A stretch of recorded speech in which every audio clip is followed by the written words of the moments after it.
चलिए आगे बढ़ते हुए बात कर लेते हैं एक और बड़ी खबर की। देहरादून से आपको बड़ी खबर बता रहे हैं, जहां चुनावी महासंग्राम में आरोप प्रत्यारोप की सियासत भी शुरू हो चुकी है। पक्ष विपक्ष में प्रत्याशियों के समर्थन और समर्थकों की सियासत देखने को मिल रही है, जहां एक दूसरे पर जमकर वार पलटवार भी किए जा रहे हैं। तो देखिए, सियासी महासंग्राम देखने को मिल रहा है यहाँ पर, क्योंकि जैसे जैसे चुनाव करीब आ रहा है वैसे अब आरोप प्रत्यारोप का दौर भी शुरू हो जाता है, और उसी के तहत अब उत्तराखंड में लगातार सियासत भी इस पर गर्माती हुई नजर आ रही है। चलिए इसी खबर पर ज्यादा जानकारी ले लेते हैं। सोनू हमारे साथ में जुड़े हुए हैं। सोनू, भले ही प्राकृतिक पारा जो है वो हाई होते जा रहा है, ठीक वैसे ही राजनीतिक पारा भी हाई होते जा रहा है, क्योंकि चुनाव है और चुनाव के लिहाज से सियासी संग्राम भी देखने को मिलता है। अब ऐसे में उत्तराखंड में कौन से ऐसे आरोप प्रत्यारोप लगाए जा रहे हैं जिसकी वजह से उत्तराखंड का जो पारा है, सियासी पारा है, वो हाई होता जा रहा है?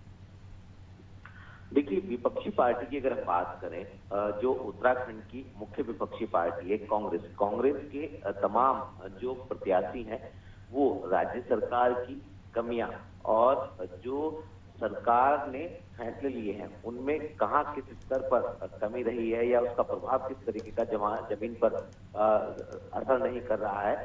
इन तमाम पहलू को लेकर के विपक्ष के नेता जो है वो आरोप लगा रहे हैं। और जो अग्निवीर योजना है इसको लेकर के आरोप लगा रहे हैं, जबकि सत्ता पक्ष के जो प्रत्याशी हैं, प्रत्याशी के जो समर्थक हैं, जो पार्टी के नेता हैं, वो अपनी उपलब्धियों को, विकास के एजेंडे को लेकर के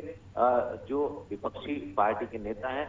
उन पर प्रहार हम कह सकते हैं कि हमलावर होते हुए नजर आ रहे हैं, और सियासी बयानबाजी जो है वो तेज होती हुई नजर आ रही है, क्योंकि चुनाव का महासंग्राम शुरू हो चुका है। और ऐसे में इस चुनाव के दौरान तमाम इस तरीके के मामलों को विपक्ष के एक दूसरे पर आरोप लगाए जा रहे हैं कि कौन से ऐसे मुद्दे थे जिन पर सरकार को और फोकस करना चाहिए था, जबकि विपक्ष के पास इस वक्त सिर्फ और सिर्फ भरोसा ही दिलाने का एक ठोस आधार हमें नजर आ रहा है। और यही वजह है कि तमाम विपक्षी पार्टी के नेता जो है वो कांग्रेस को अलविदा कहकर बीजेपी का दामन थाम रहे हैं। तो कहीं ना कहीं जिस तरह से सत्ताधारी पार्टी के प्रत्याशियों के जो समर्थक हैं वो साफ तौर पर कांग्रेस पर परिवारवाद का आरोप लगा रहे हैं और आधार भी इसका बता रहे हैं। अगर हम हरिद्वार लोकसभा सीट की बात करें तो हरीश रावत के